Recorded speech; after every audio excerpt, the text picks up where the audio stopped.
आजच डाउनलोड करा आणि तुमच्या आवडत्या मालिकांचा आनंद लुटा।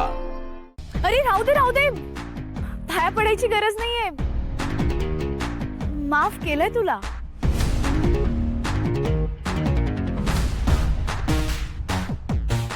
जय, तू का माफी मागतोय शरूची? काही घडलंय का? अगं काही नाही मावशी, यांना माहित नव्हतं ना मी आकाशची बहीण आहे म्हणून। नवरा मुलाकडून आले म्हणून सॉरी बोलत होते, हो ना? त्यात सॉरी म्हणण्यासारखं काय आहे?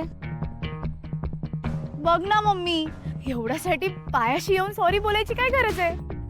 अहो असू दे, मी केलंय माफ तुम्हाला, एवढा लोड नका घेऊ।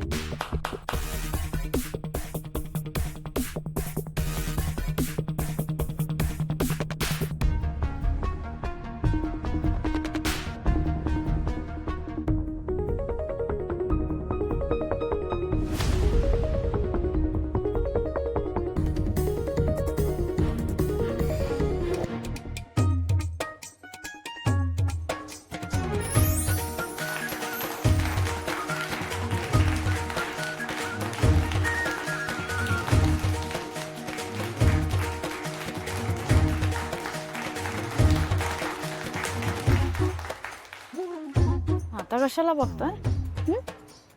चान्स दिला होता सॉरी बोलायचा, तेव्हा तर नाही बोलला। अशांशी ना शरू असंच वागते। ए शायनर,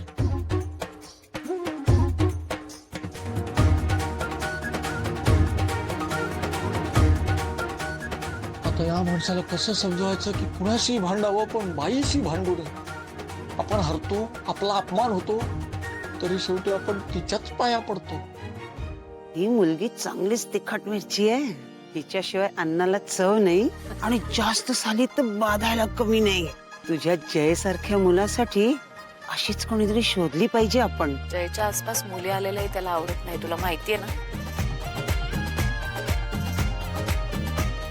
आणि पेशासारख्या आगाऊ आणि अनपॉलिश्ड मुलगी शक्यच नाही। तू काही म्हण ग, पण देवाने पण काहीतरी प्लॅनिंग केली असेल ना। बघू, शेवटी त्याची मर्जी असेल तेच होणार।